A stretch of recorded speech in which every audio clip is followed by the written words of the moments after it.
하셨으며 하늘에 오르시어 전능하신 아버지 하나님 우편에 앉아 계시다가 거기로부터 살아있는 자와 죽은 자를 심판하러 오십니다. 나는 성령을 믿으며 거룩한 공교회와 성도의 교제와 죄를 용서받는 것과 몸의 부활과 영생을 믿습니다. 아멘. 배우 이광기. 2009년 신종플루로 아들을 먼저 떠나보낸다. 그는 아들을 잃은 후에 큰 슬픔에서 헤어나오지 못하고 극단적인 마음까지 찾아왔다.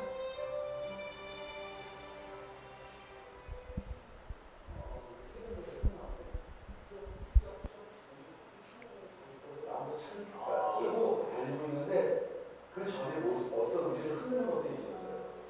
왜냐하면 교회에 계신 어떤 한 분이 꿈을 꿨는데 우리 석규가 자기 집 앞에서 비 오는 날 맨발로 어디가 서 있어 울고 있던데 우리 얘기를 해준 거예요. 우리 아내가 너무 힘들어요. 너무 말 한마디 해도 그냥 그 이야기가 갑자기 떠오르는 거야. 거기에 동화되기 시작하는 거예요. 그래서 진짜 이야기가 나는 천국에 못 들어가고 지금 비 맞고 지금 추운 겨울에 이 하늘에서 떠들면 어떡하지? 갑자기 말도 안 되는 생각이 나요. 집이라는 거예요. 그래서 눈물이 나는 거예요. 석규야 미안해 미안해. 갑자기 내가 석규한테 너무 미안한 거야. 미안 아빠 너무 너를 못 지켜서 너무 미안하다 미안하다. 기다려 그리고 내가 운전하고 있더라고. 핸들을 나도 모르게 내가 이거 지그재그로 움직이는 거야. 그러니까 자유에서 내가 틈 쓰면 우측으로 휘어버리면 그냥 철제 뚫고 그냥 그 안 떨어지거나 나는 그 한강으로 쪽으로 가는 거예요. 네. 뒤에 빵 해주신 분이 감사하게 내가 졸음운전하는 줄 알고 빵 여러 번 하더라고. 근데 거기 정신 번쩍 든 거야. 그래서 순간 내가 또 뭐에 또 홀렸고 또 사탄이 나를 또 흔드는 거야. 내 나약한 영혼을 막 쥐고 흔드는구나. 정막함을 탈출해야겠다. 그래서 핸들을 왼쪽 잡고 그 다음에 CD예요. 자동차가 CD. 그러니까 CD 플레이어를 내가 막 잡히는 거에 아무거나 꽂았어. 근데 이 노래가 딱 나오는 거야. 근데 이 가사를 하는데 그냥 하나님의 음성이야.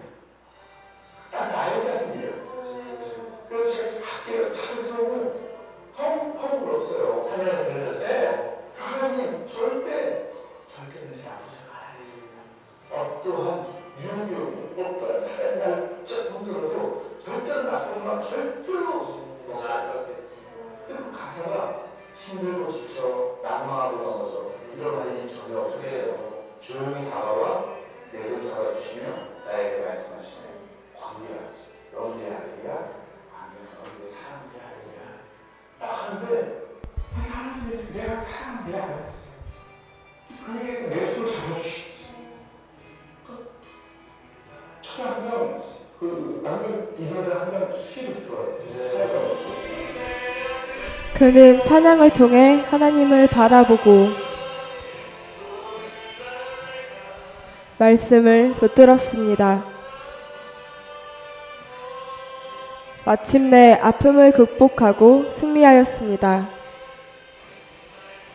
도저히 내 힘으로는 극복할 수 없는 문제 앞에서 온전케 하시는 예수님을 바라봅시다.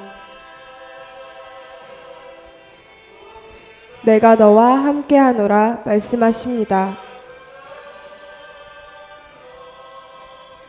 승리하신 예수님을 바라보며 나아갑시다. 믿음의 주요도 온전하게 하시는 이인 예수를 바라보자. 히브리서 12장 2절 말씀. 아멘. 아멘.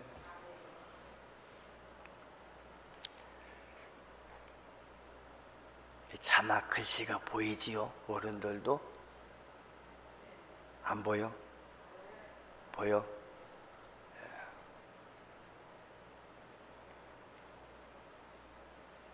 오늘 은혜 받으실 말씀은 창세기 28장 말씀입니다.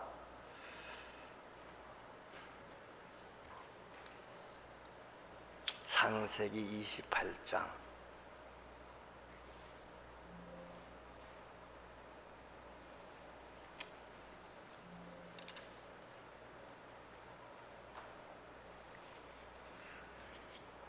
에, 10절서부터 15절까지 말씀을 우리 다 같이 한 목소리로 합독하시겠습니다.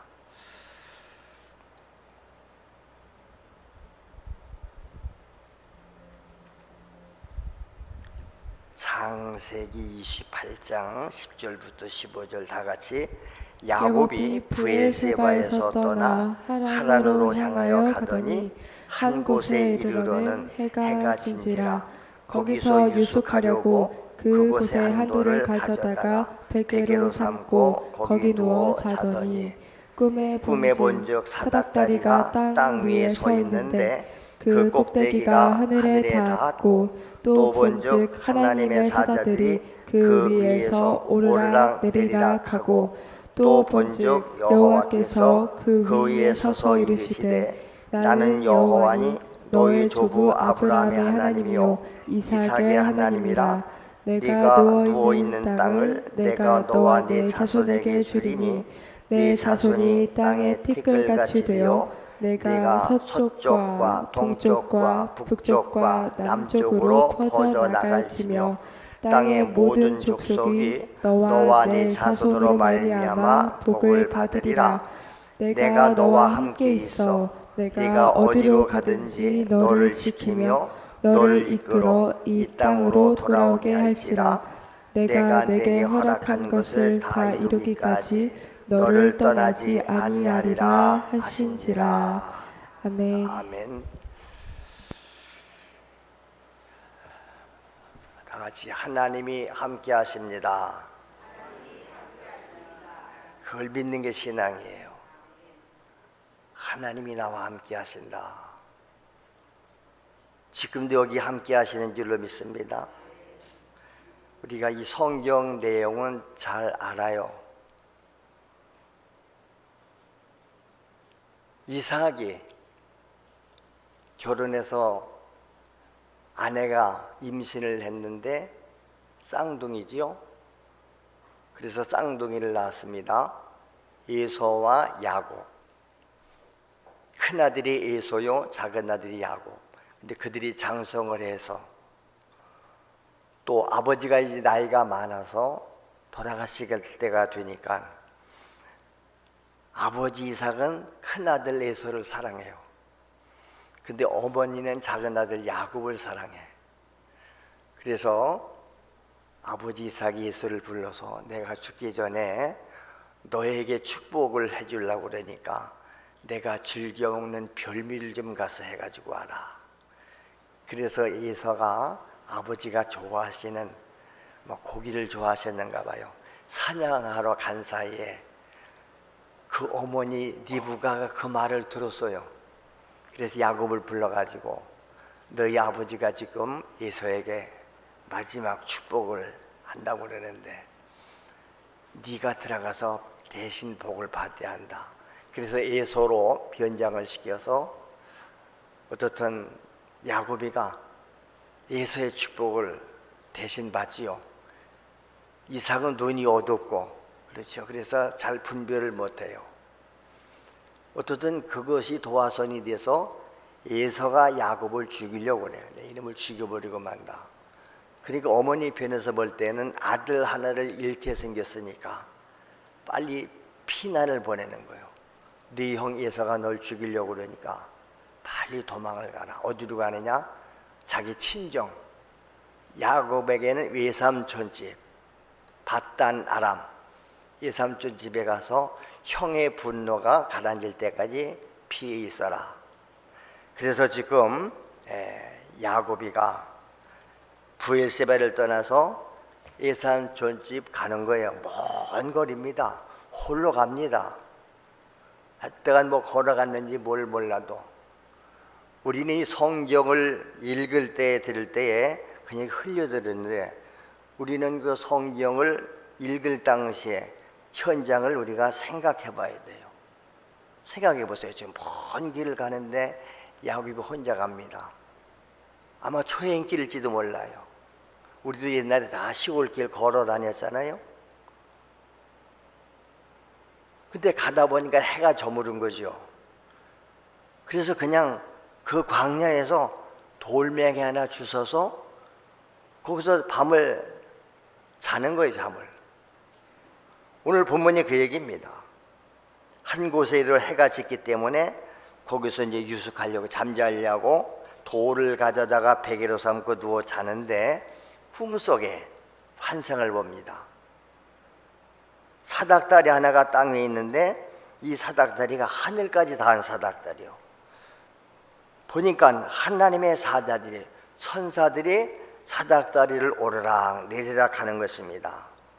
그리고 또 야곱이 가보니까 여호와께서 그 위에 서서 말씀을 하세요. 지금 꿈에 야곱에게 여호와가 뭐라고 말하죠? 나는 여호와다. 너희 할아버지 아브라함이 섬기던 하나님이요, 너희 아버지 이삭이 섬기던 하나님, 내가 그 하나님이다. 그러면서 야곱에게 뭐라고요? 네가 누워있는 이 땅을, 네가 지금 누워있는 이 땅을 너와 네 자손에게 내가 줄 것이다.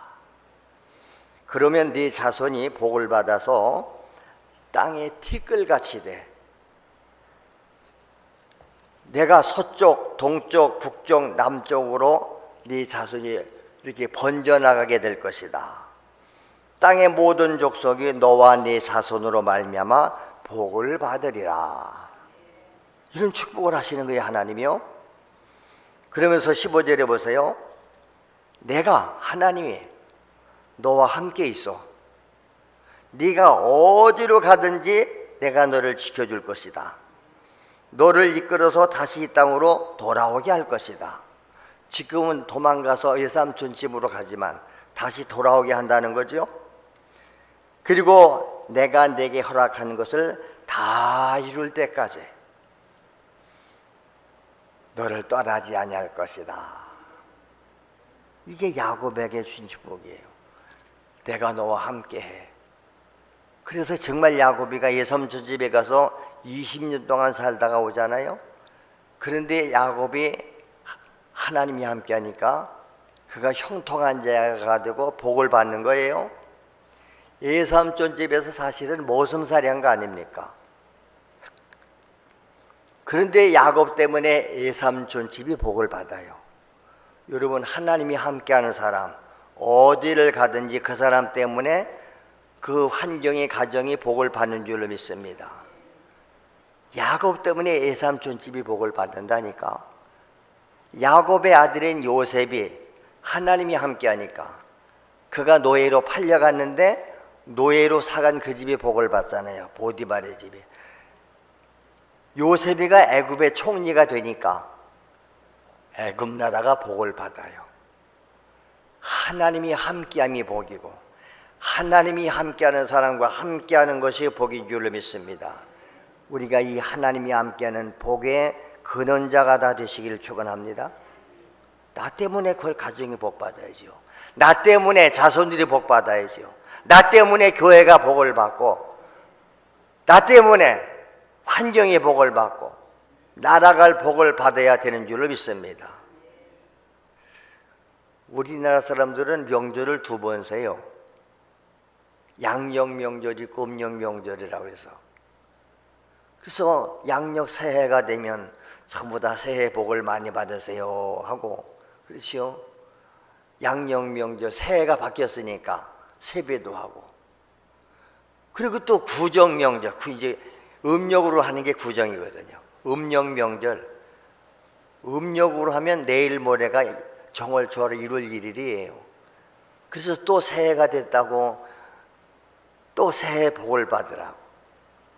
요즘에 보니까 신년 초에 1월 1일 날도 여기저기서 카톡이나 문자로 새해 복 많이 받으세요 이런 걸 오더니 그 보낸 사람이 또 설날 명절에 또 보내요.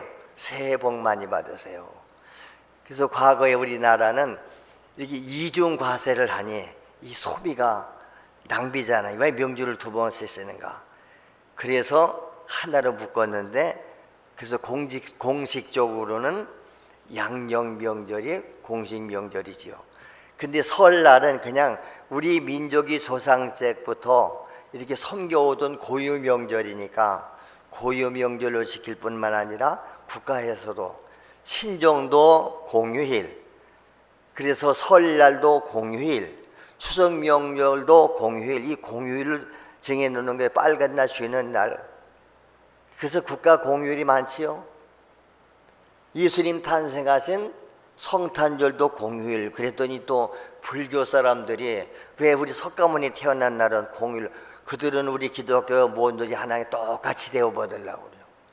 그러니까 또 석가모니 태어난 날도 또 그럼 공휴일로 하자. 그럼 다른 종교에서는 또 안 그러겠어요? 근데 그들은 숫자가 좀 밀리는가 봐요. 안 해주지요. 그래서 양력 명절 때 새해 복 많이 받으세요. 그러는데 또 설날 되면 새해 복 많이 받으세요. 다 같이 새해 복 많이 받으세요. 예. 서로 복을 비세요. 그래서 새해도 복 많이 받으세요. 그 복이 무슨 복이요? 하나님이 함께 하시는 복. 그래서 객지에 나가 있던 자녀들이 공휴일 노는 날이 되니까 부모님을 찾아뵈러 오는 거예요. 그러지요? 그래서 도회지 교회에서도, 도회지 교회들이 다 시골에서 올라간 교회들이잖아요. 이 지방 교회는 모짜리와 같아. 모를 심어서 키워놓으면 때가 되면 다 서울 다른 교회에다가 다 이렇게 모내기 하듯이 심어주는 거예요. 이 서울 큰 교회들은 뭐라고 그래요? 명절 때가 되면 이제 고향 교회로 가서, 지방의 교회 가서 예배 드리시고 그렇게 하라고. 그래서 어떤 교회는 명절이 되면 현수막을 붙여요. 고향을 찾아오신 여러분들을 환영합니다. 오늘 우리도 여기 부모님을 찾아뵙기 위해서, 또 여기가 고향교회 본교회잖아요. 본교 예배에 참석한 여러분들에게도 하나님의 은혜가 함께 하시기를 축복합니다. 저도 그래서 명절 때 되면 어머님 살아계실 때는 꼭 어머님 뵈러 갔었지요. 근데 이제 어머님이 돌아가시고 나니까 고향에 가봐야 또 형님이 계실 때는 갔는데 형님도 돌아가시고, 저도 지 고향에 가면 형수 혼자 살고 계세요. 형수 혼자서 집을 지키고 밭이나 논이 있는데 그것은 지을 수가 없으니까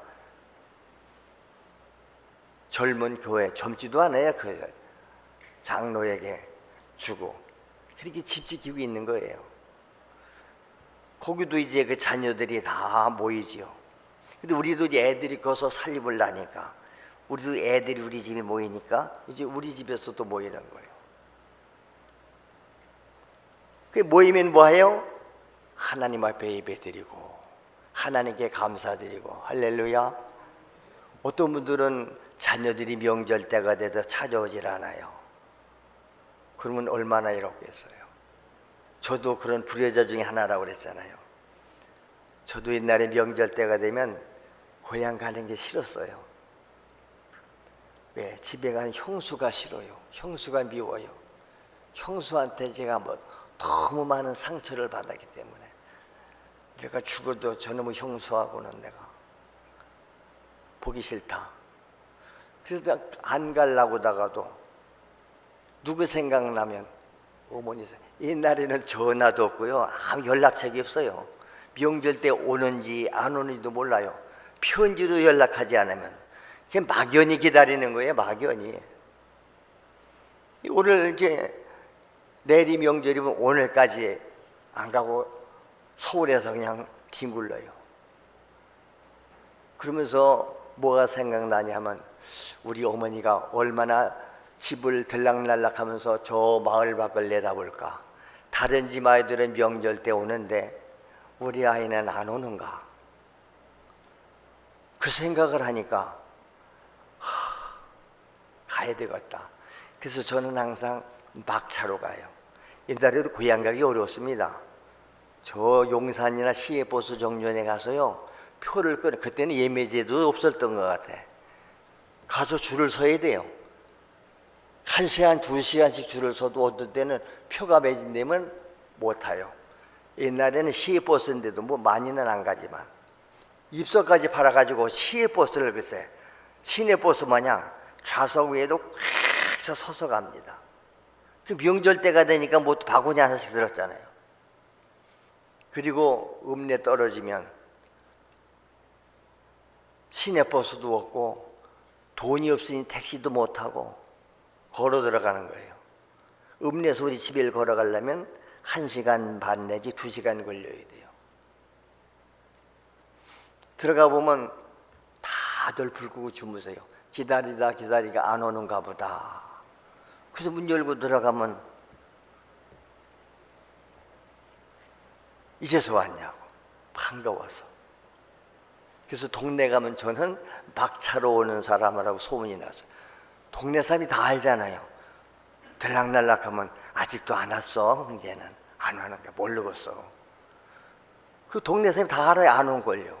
근데 명절날 아침에 보면 얼굴이 보이거든요. 언제 왔어? 어저께 늦게 왔어요.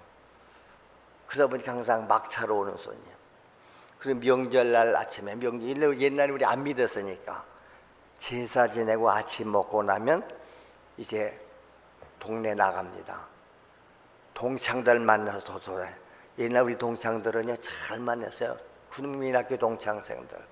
이 동네 저 동네 순회하면서 집에 돌아오지도 않습니다. 오늘은 이 동네 가서 먹다가 해저물면 그 집에서 그냥 자고요. 그리고 언제 갑니까? 내일이면 집에 가는 날 되면 그 전날 저녁에 들어와요. 요즘 같으면 전화 연락이 안 되는 거예요. 전화가 없으니까. 나가면 언제 들어올지 몰라요. 밤늦게 들어가면 아이고 밥은 먹고 다니는 거요. 그리고 오는 날 아침 보고 가는 아침 보면 끝나요. 이렇게 부모 마음은 자식이 한 끼라도 같이 먹고 싶은데 어머니가 해주는 따뜻한 먹어야 되는데 객지 돌아다니면서 집에 와서도 돌아다니면서 이렇게 하다가 그 나중에 커서 제가 생각을 하니까 그게 얼마나 불효였는가. 그래서 늘 그 얘기 하잖아요. 부모님들에게 내 얼굴 보여드리는 게 효자다. 할렐루야. 그래서 늘 목사님도 그러잖아요. 여러분 주일날 교회 와서 이렇게 내 얼굴 보여서 하는 예배 드릴 때 하나님이 기뻐하시고 목사님들이 기뻐하시는 줄 믿습니다. 다른 거 아니요. 얼굴 보여주는 거요. 할렐루야. 우리 부모님들 심정 맞지요? 맞는 분은 아멘 해보세요. 그러니까 보고 싶은 게 애들이 안 오니까 어떤 분들은 애들 집으로 찾아가요. 우리 집 병원사님도 이제 또 갈 텐데 내일 또 갔다 하룻밤 자고 와요. 왜냐하면 애들이 여기 차 밀리고 오는 것도 그렇지만 집에 와봤자 집이 좁으니까. 그래서 예배드린 집에 와도 잘 데가 없으니까 숙소 중에서 숙소에 자고 그래요. 그리고 거기서 이돌이 큰 집이 있는데 거기서 항상 모이고 그랬어요. 그래서 오늘 말씀의 제목이 뭐냐? 하나님이 함께 하심이 복이다. 늘 지가리잖아요. 가족이 없어도 좋고 자식들이 없어도 좋다. 나는 외롭지 않다.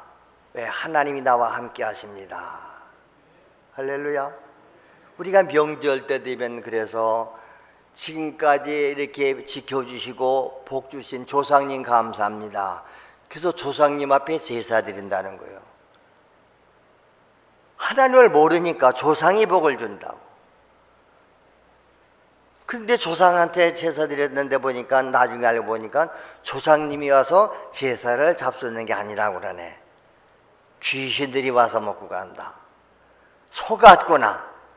이 약한 사탄 마귀 귀신은 우리 속이는 자로구나. 그래서 예수 믿고 나서는 그걸 안 하는 거지요. 하나님 앞에 감사드리는 줄 믿습니다. 그래서 명절날 우리는 하나님께 감사드려요. 감사 예배. 여러분 어떻든 다 지금까지 살아온 것이 하나님의 은혜인 줄로 믿습니다.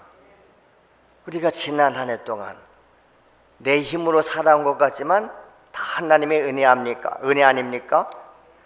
그래서 우리가 행복하게 살았고 병든 몸도 고쳐주시고 건강하게 살게 하셨고 고난 중에서도 하나님을 발견하는 굳센 믿음으로 살게도 하신 겁니다. 그런 중에 지금 내가 이렇게 건재해 있는 것이 하나님의 은혜다, 축복인 것이다. 그러세요?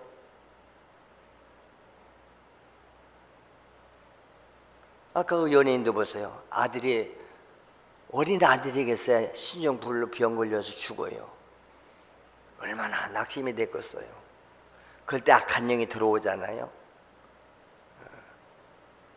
말 조심드려야 돼요. 교회에서 어떤 권사님 누가 내가 뭘 꿈을 꿨는데 환상을 봤더니 당신 아들이 추운데 그렇게 비를 맞고 떨고 있더라. 그 귀신 역사예요. 그럼 내 아들이 그럼 천국을 못 들어가고 저기 추운데 밖에서 떨고 있단 말인가.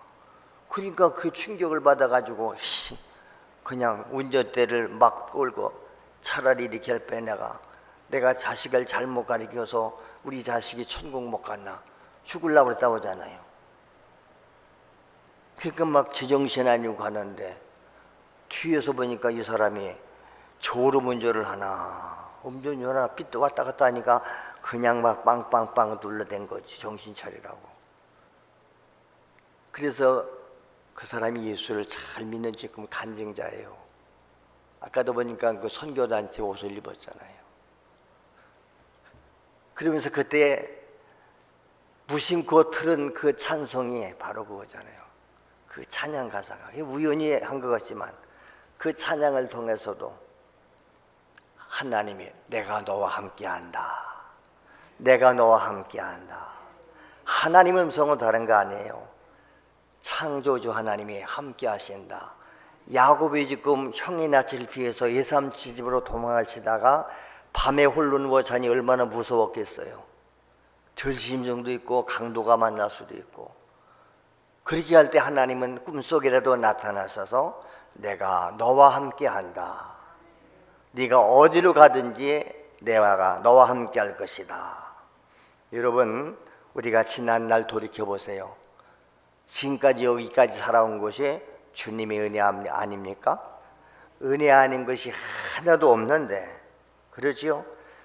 근데 우리는 그 은혜를 하나님의 은혜로 알지 못하기 때문에 하나님께 감사할 줄 모르는 거예요.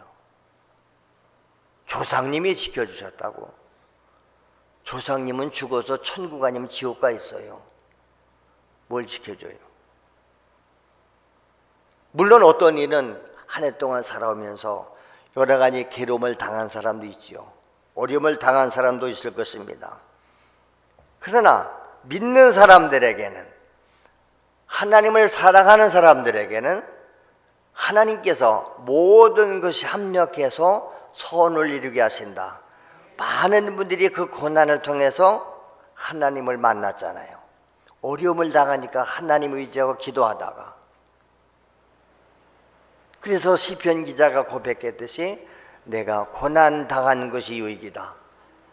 내가 고난을 당하기 전에는 그릇된 길로, 잘못된 길로 갔는데 그 고난을 통해서 내가 주를 만났고 주의 윤례를 배우게 되었나이다. 그게 모든 것이 합력해서 선을 이루게 하시는 하나님인 줄로 믿습니다. 우리가 그래서 새해를 맞이할 때마다 뭐 합니까? 새로운 결심들을 해요. 여러분들은 무슨 결심하셨어요? 그게 도전이에요. 내가 금년에는 꼭 신앙생활 잘해야지.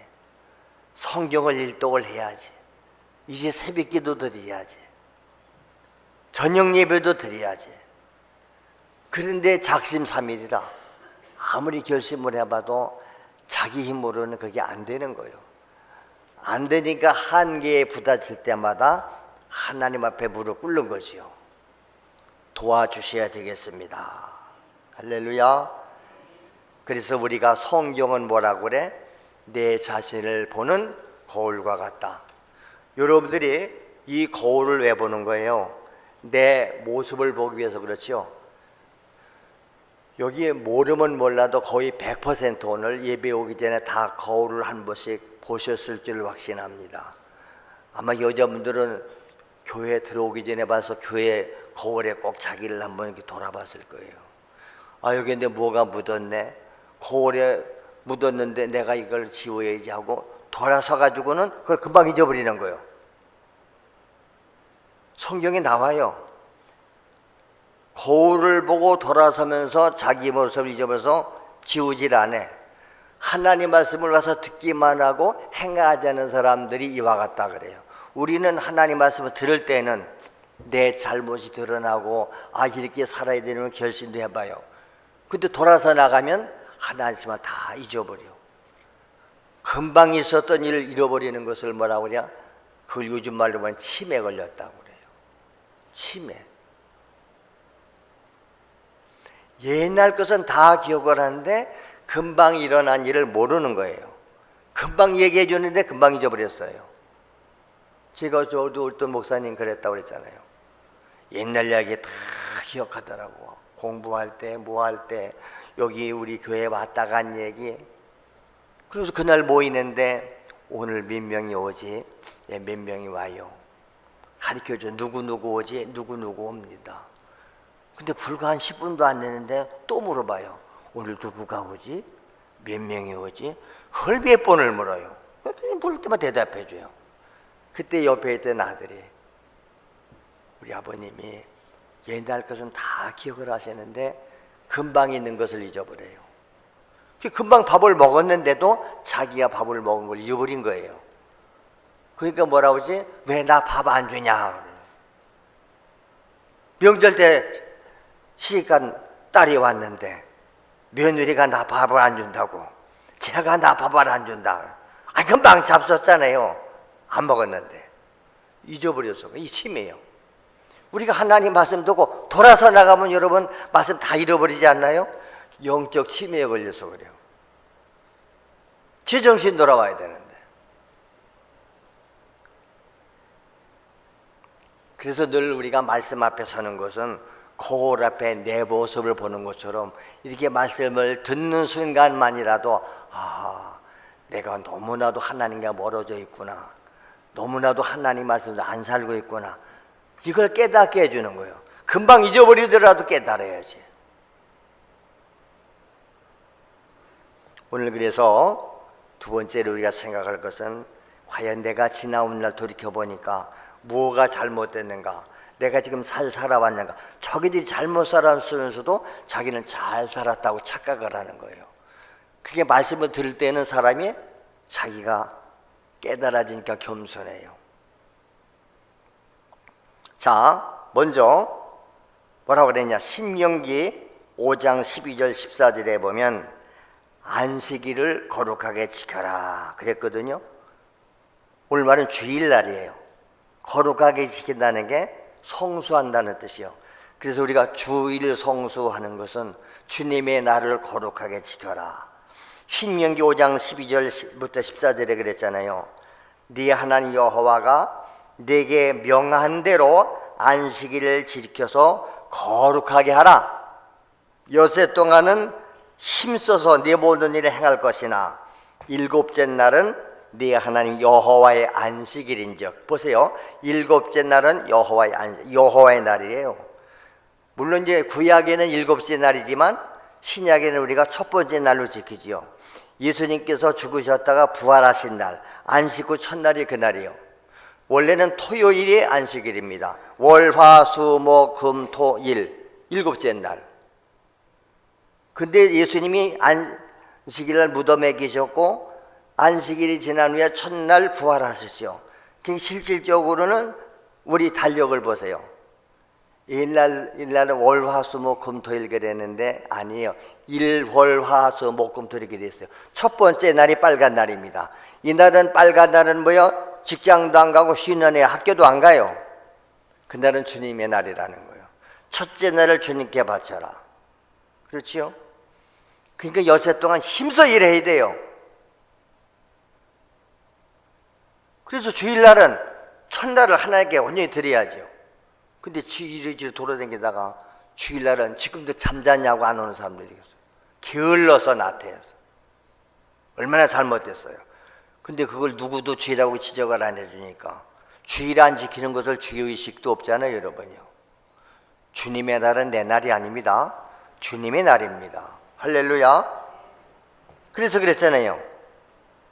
일곱째 날은 여호와의 안식일인즉 뭐라 그래요? 너도 네 아들이나 딸도 네 집에 있는 남종이나 여종도 심지어 네 집에 있는 소나 나귀도 모든 가축도 심지어는 네 집안에 거하는 객이라도 아무 일도 하지 못하게 하라. 남종이나 네 여종에게 너같이 안식하게 할지니라. 이날은 그래서 오늘 안식일 철저히 지키는 거예요. 그날은 일도 않고 유대인들은요 멀리 여행도 안 가고 사고 파는 일 그런 거 안 하는 거예요. 옛날에는 뭐 농사 짓고 그러니까 사고 파는 일 없었겠지만 또 성경은 뭐라고 그랬어요? 하나님의 것을 도둑질하지 말아라. 여러분 안식일을 범하는 것도 하나님의 나를 도둑질하는 거 아니에요? 왜 하나님의 나를 왜 지가 써먹어? 또 말라기 3장 8절 이하에 보니까 온전한 11조를 창고에 드리리. 하나님의 창고에 11조는 하나님의 것이라요. 내가 가진 모든 것을 하나님이 주셨다 인정하는 것이 11조라고 했잖아요. 우리는 이것도 착각하면 안 됩니다. 11조는 하나님 거고 10의 9는 내 거다. 아니에요. 10개가 다 하나님이 주신 건데 그 하나님이 주신 것을 인정하는 게 11조. 늘 제가 그랬잖아요. 자기 집에 사는 사람은 세를 안 내요. 근데 남의 집을 얻어서 전세를 살든지 월세를 사는 사람들은 세를 내야 돼요. 그 왜 주는 거예요? 그래서 여러분 그냥 봐줘도 안 된대요. 차라리 돈을 받고 다시 주는 한 있어도 여러 해 동안 그냥 남의 집을 그냥 살면 그 자기 집 되는 거예요. 그래서 이게 내 집이 아닌 주인 집입니다 인정해 드리는 게 사용료를 내라는 거예요. 온전한 11조를 하나님의 창고에다가 드리면 하나님께서 복을 넘치게 주시겠다. 하나님이 약속했지요. 거기 뭐라 했어요? 사람이 어떻게 하나님의 것을 도둑질하겠냐 그래요. 그러니까 사람이 뭐라 그래요? 에?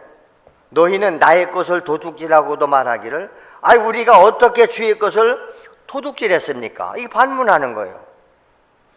그러니까 하나님 뭐라 그래요? 11조와 복은물이다. 너희 온 나라가 나의 것을 도둑질했다. 그러니 너희가 저주를 받았다. 만군의 여호와가 이르노라 너희의 온전한 11조를 창고에 들여 나의 집에 양식이 있게 하고 하나님의 집에 양식이 있게 하고 하나님이 뭘까요? 교회지요. 그곳으로 나를 시험해봐. 내가 하늘 문을 열고 너희에게 복을 쌓을 것이 없도록 부지 아니하는가 시험해봐라. 하나님이 복을 쌓을 것이 없도록 부어주신대요. 하나님은 우리에게 뭘 하라고 해놓고도 반드시 보상을 약속하는 분이요. 할렐루야. 할렐루야. 기도해라 응답 줄게. 이게 보상 약속이잖아요. 헌금해라 내가 쌓을 곳이 없도록 부어주라. 안 부어주는 거 하면 시험 좀 해봐라. 시험 해보라는데 시험도 안 해봐. 뿐만 아니라 느헤미야 10장 35절에 보니까 첫 열매를 비롯해서 각종 예물을 흠없이 하나님께 드려라. 근데 우리 그렇게 안 하고 있잖아요. 느헤미야 10장 35절에 보니까 해마다 우리 토지 소산의 만물이 뭐예요? 첫 열매.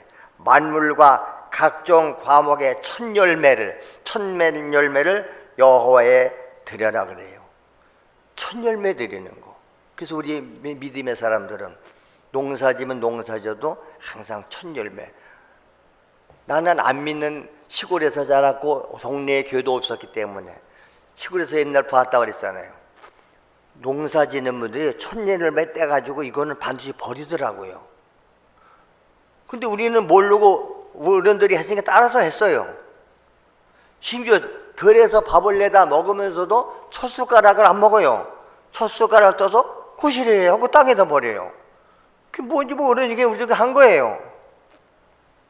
왜? 첫 것을 땅에다 버린다는 것은 그게 보니까 나중에 제가 예수 믿고 성경에 보니까 첫 열매를 드리는 거더라고.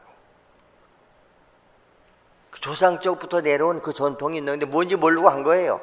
밥을 먹어도 드리고. 그래도 왜 첫 열매를 따서 버리길래 그걸 왜 버려요? 그랬더니 그래야 열매가 많이 맺힌다 그래요. 아, 첫 열매를 버리면 열매가 많이 맺히는구나. 모르고 그냥 따라 하는 거예요. 근데 그게 성경이더라니까 그게 첫 열매예요. 첫 열매를 한 개 드리면 풍성케 해주신다는 거예요. 그래서 오늘날도 많은 이들이 첫 열매 되잖아요. 우리 학생들이 공부하고 이제 취직하고 그러면 어떤 애들은 제일 첫 번째 타는 월급을 온전히 첫 열매로 하나님께 드리고, 저도 그랬다 그랬잖아요. 제가 첫 번째 목회 현장에 단독 목회에 나가서 너무 어려운 게 미질 게 다 풍비박산된 교회에 갔는데 5달 동안은 사례비를 못 줘요. 5달 동안은. 근데 날고 좀 먹고 살았어요. 하나님은 다 어느 방법으로 이제 먹고 살게 해주시더라고. 그리고 6달 만에 사례비를 주었어요. 근데 지금까지 살아왔기 때문에 그 봉도 그대로 하나님 앞에 그 다음 주일날 하나님 앞에 첫 열매 드립니다. 내가 단독 목회에 나와서 첫 번째 받은 사례 6달 만에 받은 사례비를 첫 열매로 바쳤어요. 그랬더니 그걸 또 그 다음 그 주간에 바로 2월달 사례비 이렇게 드리더라고. 그때 이후로 오늘까지 한 번도 사례비를 한 번도 하루도 걸러본 적이 없는 거예요. 이게 살아있는 생생한 간증들인 거예요. 이건 내가 경험하고 체험한 것이니까 담대하게 말할 수 있는 거죠. 그렇다고 해서 모든 사람들한테 그렇게 해라 저는 한 번도 말 안 하잖아요. 그걸 듣고 자기들도 감동이 되는 사람들은 그렇게 하는 거예요. 하나님께서 베푸신 은혜를 잊지 않고 범사에 감사하라 그랬는데 우리는 범사에 감사했습니까? 범사에 원망 불평만 하지 않았나요? 에베소서 5장 20절 21절에 보면 범사라는 것은 모든 일에 우리 주 예수 그리스도 이름으로 항상 아버지 하나님께 감사하며, 할렐루야, 범사에 예수 그리스도 이름으로 아버지 하나님께 감사하래요. 그리고 그리스도를 경외함으로 피자 복종해라. 뿐만 아니라 요한복음 14장 15절에 보니까 너희가 나를 사랑하면 나의 계명을 지키는 것이다 이렇게 말씀했는데, 우리는 정말로 말로는 하나님 사랑한다 하면서 하나님 계명 지켰습니까? 사랑하는 사람의 말은 지키게 돼 있어요. 그렇지요?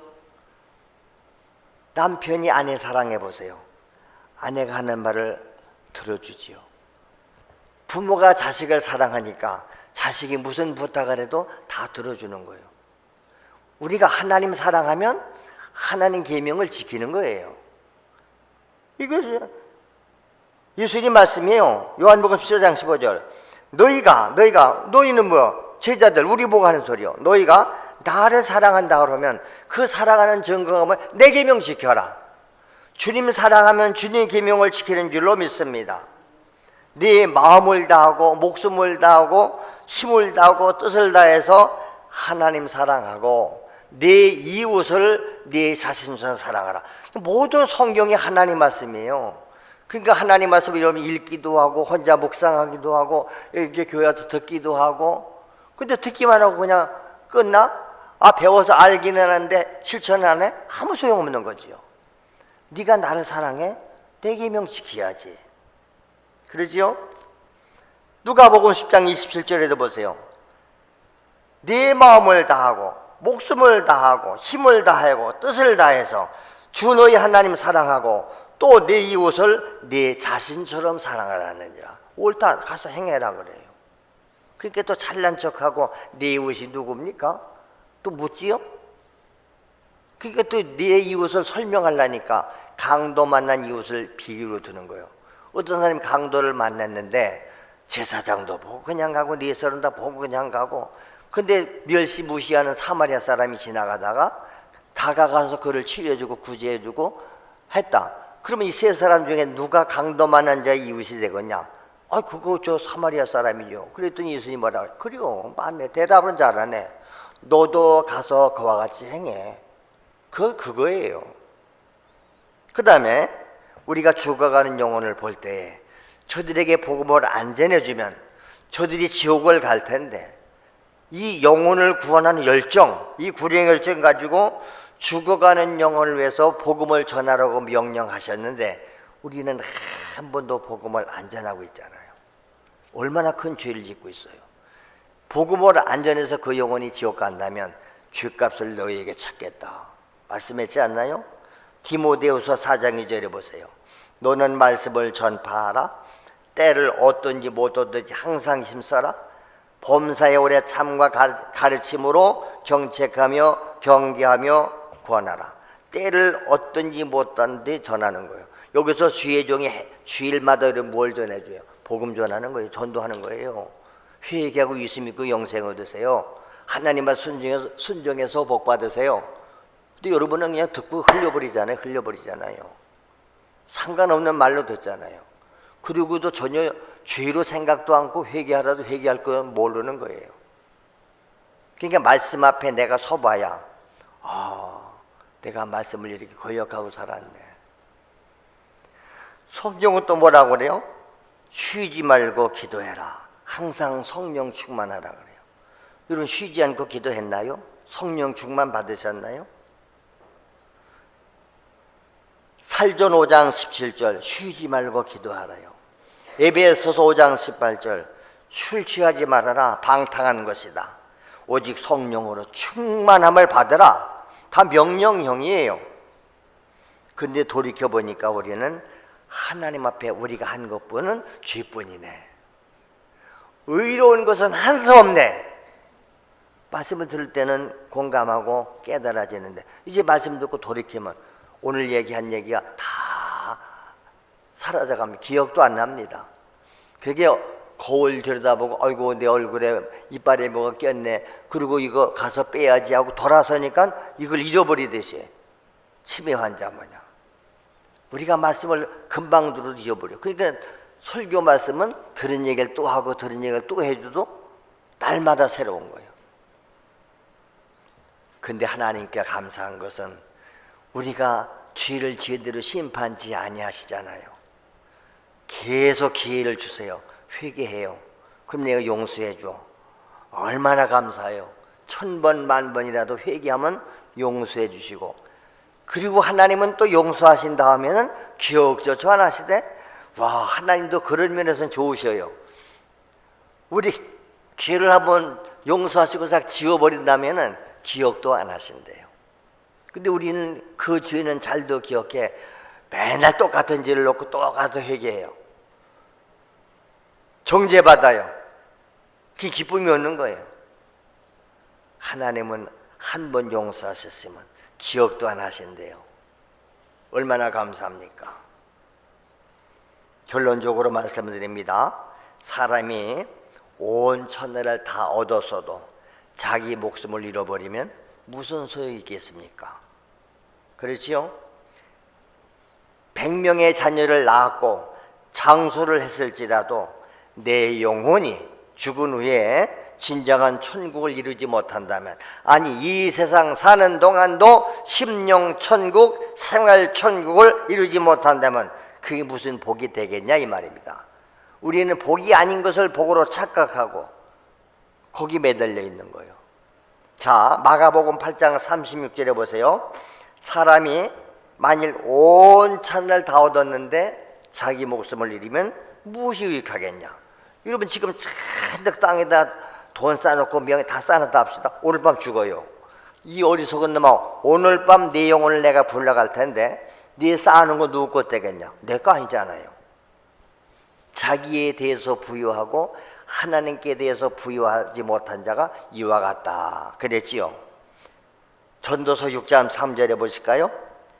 사람이 비록 100명의 자녀를 낳아, 얼마나 자손이 번창해 100명의 자손을 낳았을 거예요. 그 다음에 장수했어요. 사는 날이 많을지라도 그의 영혼은 그런 행복으로 만족하지 못하고 또 그가 안정되지 못하면 나는 이르기를 뭐라고 그래요? 차라리 낙태된 자가 그보다 낫다. 낙태된 자. 이 세상에 태어나지 않고 죽은 게 낙태 아니요?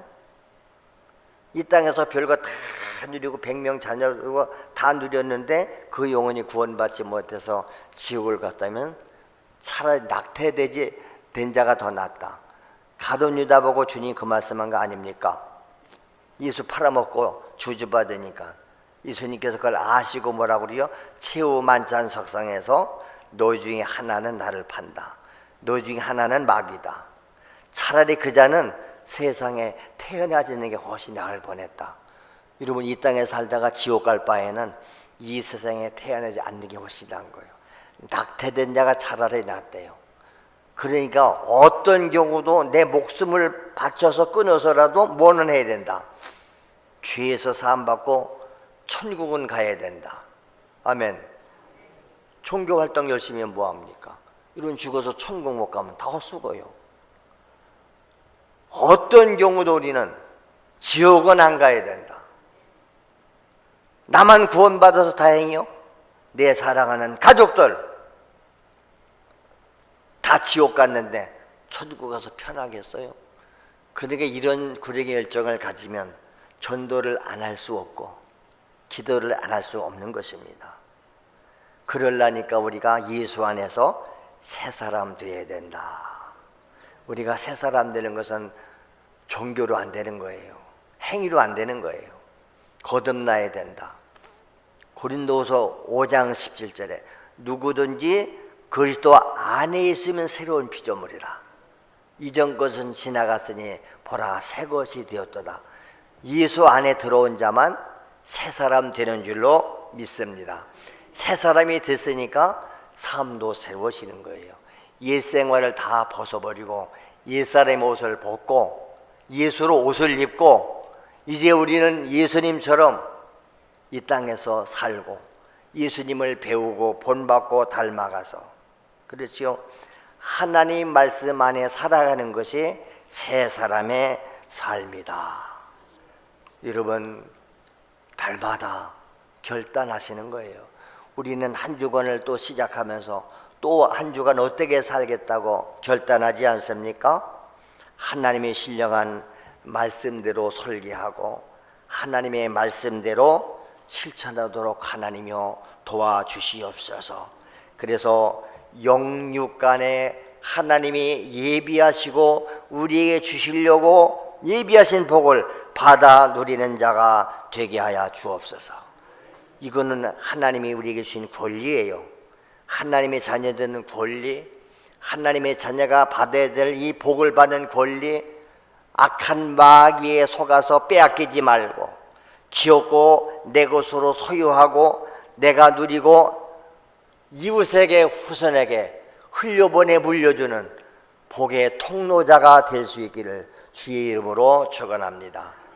오늘 내가 그 주인공 되기를 원하오니 주여 도우셔서 하나님 말씀대로 순종하게 하시옵소서. 우리 다 같이 그렇게 결단하는 기도를 하시겠습니다. 주여 한번 무릎 꿇으신 기도합니다. 주여, 우리가 하나님 말씀을 들을 때에는 그 말씀이 옳습니다. 진리입니다. 아멘도 합니다. 그런데 말씀 듣는 순간 우리 심령에 저장되지 않아서 다 없어져 버리고 말하지 않습니까? 악한 마귀 새끼가 뒤돌아다니면서 다 삭제시켜 버립니다. 그러나 하나님 말씀을 우리 마음판에 새기게 하시옵소서.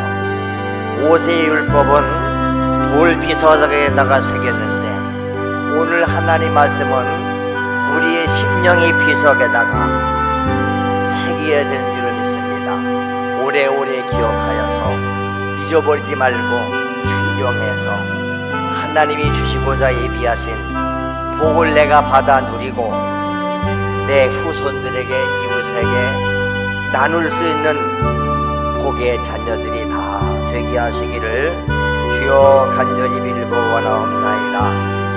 우리 하나님, 오늘도 말씀의 거울 앞에 우리 자신을 비춰봤습니다. 내가 행한 것 죄뿐입니다. 그러나 감사한 것은 우리 하나님이 우리의 죄대로 심판치 아니하셨습니다. 우리를 버리지 아니하셨습니다. 끝까지 사랑하심을 감사합니다. 내가 너를 버리지 않는다.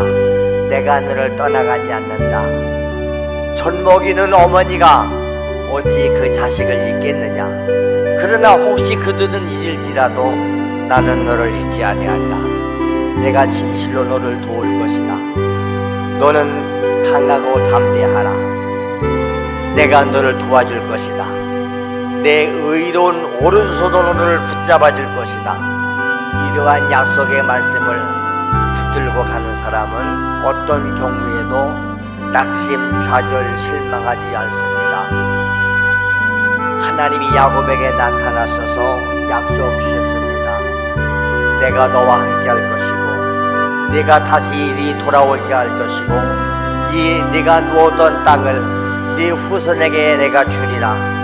약속한 대로 야곱은 그 복을 다 받아들였습니다. 그 복을 12 아들들에게 다 물려주고 갔습니다. 오늘 우리들도 하나님의 복을 받고 이 복을 우리 후손과 후배와 이웃들에게 나눠줄 수 있는 복의 그런자요 복의 통로자들이 다 되게 하옵소서. 나 때문에 우리 가정이 복받고 나 때문에 친구가 복받고 직장이 복을 받고 나 때문에 교회가 복을 받고 나 때문에 나라가 복받는 축복의 자녀들이 다 되게 하시옵소서. 남은 생애만이라도 하나님 앞에 영광 돌리고 하나님 앞에 값지게 쓰임받는 우리의 삶 되게 하옵소서. 감사하고 사랑이 많으신 우리 주님 예수님의 이름으로 축복하며 기도드리옵나이다. 아멘.